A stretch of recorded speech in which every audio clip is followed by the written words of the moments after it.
Hey guys, welcome to Best Movie Recap. Today I am going to explain a 2006 American adventure movie called Pirates of the Caribbean: Dead Man's Chest. Warning. Spoilers ahead, watch out and take care. Today's story starts on the wedding day of William Turner and Elizabeth Swann. However, the arrival of Lord Cutler Beckett, who is working for the British East India Company, disrupts the proceedings, as both William and Elizabeth, also the ex-Commodore James Norrington, are going to be arrested on the charge of setting free Captain Jack Sparrow, whom Beckett also wishes to track down. On the other side, Jack has his own set of troubles to worry about, because a debt he made with Davy Jones to raise the Black Pearl from the depths of the ocean 13 years ago is set to be paid, but Jack does not wish to bind himself to a lifetime of servitude as part of Jones' crew. Instead, he sets out to locate the dead man's chest and the key that opens it in order to gain control over Jones himself. Jack escapes from a Turkish prison with a drawing of the key and sets off to track it down. Meanwhile, Cutler Beckett strikes a deal with William Turner, wishing for him to obtain Jack's compass, which indicates the direction of what the wearer most desires, in exchange for a full pardon. In the meantime, Jack has started his trip, but unfortunately, he was unable to discern any resolute course from his compass. He descends to the lower deck to search for more rum, where he encounters Bootstrap Bill. Turner had chosen to serve Davy Jones after being sent to the bottom of the ocean by Hector Barbosa. He warns Jack that his time is up and that Jones has released the Kraken to kill him. Before departing, Bootstrap marks Jack with the black spot, a sign that the Kraken is coming for him. Terrified, Jack orders Josham E. Gibbs to head for land to avoid this terrible beast. In the confusion, Jack the monkey throws Sparrow's cap into the sea, where it is carried far from its owner. The cap ends up in the hands of two fishermen, whose ship is suddenly dragged under the water by an unseen creature. In the prison at the Fort Charles, William informs Elizabeth of his plan to track down Jack, but the Governor Weatherby Swann does not trust William to free both himself and Elizabeth. As William begins his search in Tortuga, Weatherby procures a passage back to England for himself and his daughter. William's search ends on an island where the Black Pearl has been beached. He finds a parrot belonging to one of Jack's crew. As he explores the nearby tropical forest, he is captured by the native Pelagostos and taken to a mountaintop village. There, he finds Jack acting as chief of the tribe, and though Jack does nothing to help William in his predicament, he does whisper, "Save me," before William is taken away. Going back to the Port Royal, the Governor Swann releases Elizabeth and makes his way for a meeting with Captain Hawkins, only to find Beckett's henchman Mercer waiting for him. However, Elizabeth uses Mercer's appearance as a diversion and escapes back to the Fort Charles, where she confronts Lord Beckett at the end of a pistol. Beckett makes a deal with her, giving her the letters of marque in exchange for Jack's compass. She leaves and stows away disguised as a sailor boy aboard the Edinburgh Trader.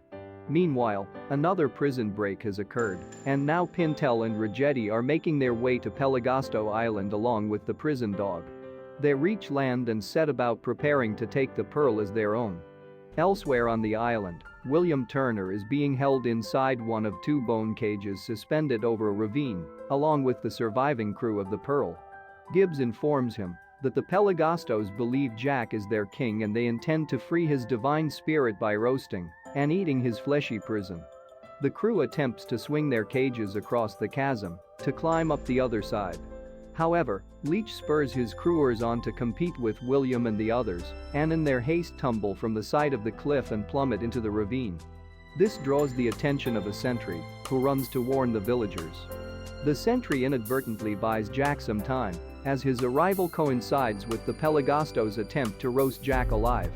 He escapes while the villagers race to kill their prisoners, but meets further resistance as he makes his way through the village. As William and the crew roll through the jungle, still trapped inside their cage, Jack falls into a ravine, though his fall is broken by the pole he is tied to and a series of wooden bridges. The crew makes it back to the Pearl just as Pintel and Ragetti are attempting to commandeer the ship. Jack himself arrives, pursued by the entire Pelagostos tribe, and manages to board the ship before they can catch him. This is the day you shall always remember as the day that you almost... Instead, their attention is drawn by the dog who runs off into the jungle while he is chased by the natives. Once back on the water, William reveals that he needs Jack's compass, though Jack ignores him. He then proceeds to explain using William's naivety concerning Davy Jones, saying, "If you bring me this key, I will give you the compass to rescue Elizabeth." Meanwhile, Elizabeth herself has departed the Port Royal on board the Edinburgh Trader and begins to arouse the crew's superstitions when they come to believe her dress belongs to the spirit of a vengeful woman. By now, the Black Pearl's crew has taken to the longboats and heads up the Pantano River into Cypress Forest for a meeting with the voodoo priestess, Tia Dalma. There, Dalma senses a touch of destiny about William. In exchange for her services, Jack gives her the monkey, saying it is an immortal monkey. Then she tells the tale of Davy Jones to her audience. She reveals that Jones once fell in love and tried to spare himself the heartbreak of losing his love by cutting out his own heart and locking it away in a chest. She also informs Jack that Jones keeps the key with him at all times and offers him a jar of dirt, explaining that, as Jones is unable to set foot on land for another decade, Jack should keep land about him for protection. Dalma then divines the location of the Flying Dutchman ship, for which the Black Pearl sets sail. William Turner volunteers to head over to what he believes is the Dutchman ship and negotiate for Jack's soul. However, he is unaware that the wrecked ship he boards is not Jones' ship, which bursts out of the water in front of him as William explores the vessel. He finds himself surrounded by Jones' crewmen, who have served for so long on the Dutchman that various sea creatures have been assimilated into their bodies. William is knocked out and lined up with the survivors of the wreck. Davy Jones reveals himself, proposing a deal with any who would rather serve aboard his ship than face their final judgment in death. One man refuses and is killed, while others are forced to agree. Jones realizes William is neither dead nor dying and demands to know his purpose. William reveals that Jack Sparrow sent him to settle his debt, and Jones uses his supernatural power to bring himself, along with his crew, aboard the Black Pearl to confront Sparrow himself. Jack tries to tell Jones that he was only captain for 2 years until Barbossa's mutiny, but Jones refuses to accept that and remind him he has introduced himself as Captain Jack Sparrow for all these years.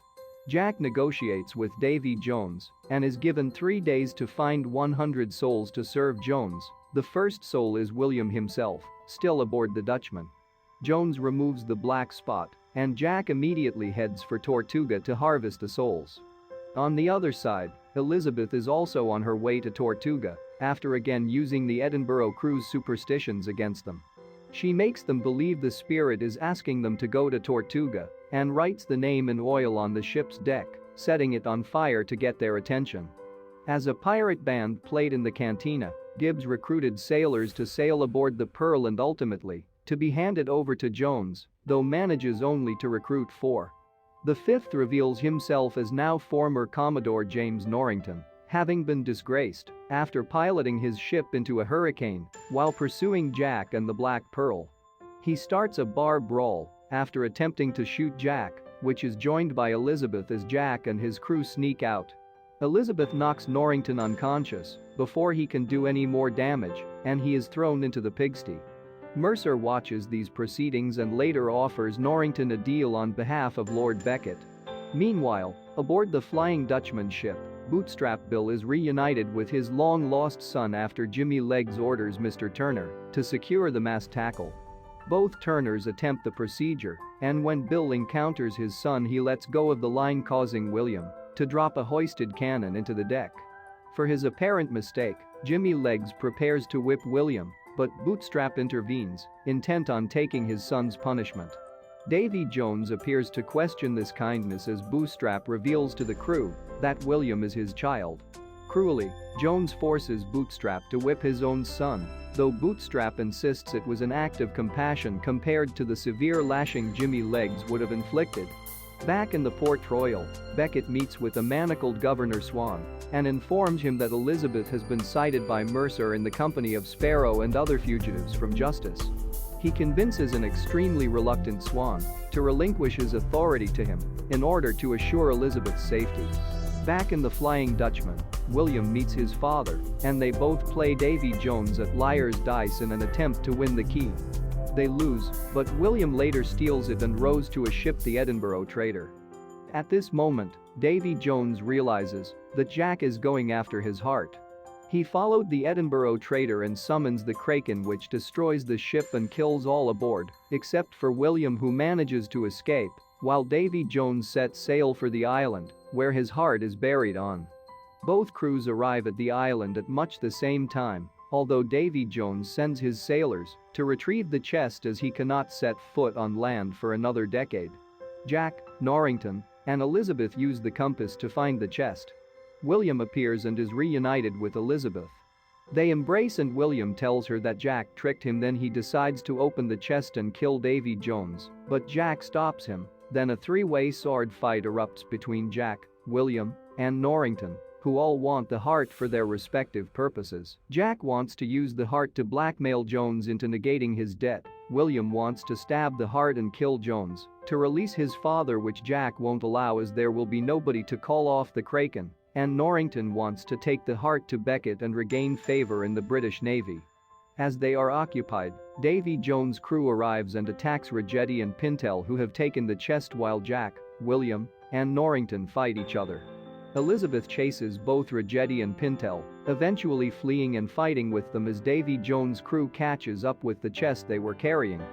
They manage to fight them as Jack manages to get away from William and Norrington. He opens the drop chest, taking Davy Jones' heart and closing it again. He puts it in the jar of dirt he brought with him when he runs and makes it back to the longboat. Eventually, while Jack is distracted, Norrington sees both the chest and the jar of dirt in the longboat. He makes a brave gesture of taking the chest and running with it to draw Davy Jones' crew away from the others to help them make their escape, not telling them that he has already taken the heart from the jar. Jack, still thinking that he has the heart, agrees and the others flee. Norrington is cornered by Davy Jones' crew, but plays the coward and drops the chest to run away while they laugh. After escaping from the island, and while sailing in the Black Pearl, the Flying Dutchman ship shows up and starts shooting fire at them, but the Black Pearl is the fastest ship in the sea and they manage to escape, causing Jones to summon the Kraken after them. Jack remains unconcerned until the jar drops and shatters, revealing that the heart is gone. With no defense against the Kraken, Jack abandons the ship aboard one of the lifeboats, for which Elizabeth labels him a coward. As the crew prepares to battle the Kraken, Jack looks to the compass before deciding whether or not to go back and help. William and the rest of the crew have managed to put together a trap to help defend the ship, and it is during that final battle against the Kraken, Elizabeth runs into the returning Jack, who fires a shot into the trap of gunpowder that wounds the Kraken and drives it into temporary retreat. Knowing they cannot hold against the Kraken any longer, Jack gives the painful order to abandon the ship. However, Elizabeth realizes that the Kraken is specifically after Jack. She kisses him passionately, and as she does, William, who is climbing down the ship to the wooden lifeboat, witnesses the kiss but says nothing, although he is clearly hurt. Elizabeth uses the opportunity to chain Jack to the mast as the rest of the crew escape from the ship. She tells everybody in the lifeboat that Jack has elected to remain aboard and go down with his ship, and they sail away from the Black Pearl. Jack manages to slip out of his shackles just as the Kraken appears on all sides of the ship, trapping him. Jack grabs a sword, and the last we see of him, he is smiling and saying, "Hello, beastie," as the monster destroys the Black Pearl and drags her underwater to her grave. Davy Jones sees this and proclaims Jack's debt fulfilled. However, he then realizes that something is not right and asks to see the chest. After realizing his heart has been stolen and believing Jack had it when the Kraken killed him, he looks up into the sky and screams. Norrington is found and taken to the Port Royal. There, he reappears and reports to Beckett with the letters of marque. Beckett was not surprised because Norrington didn't deliver Sparrow's magical compass as he hoped, but he gives another more powerful item instead, the heart of Davy Jones. The Pearl's survivors revisit Tia Dalma, where they drink a toast to Jack, during which time William is still distrustful of Elizabeth following the kiss he witnessed. William tries to comfort her by promising that if anything could be done to save Jack, that he would do it. Tia interrupts William before he can finish and questions how far he or the rest of the crew would truly be willing to go to save Captain Jack Sparrow.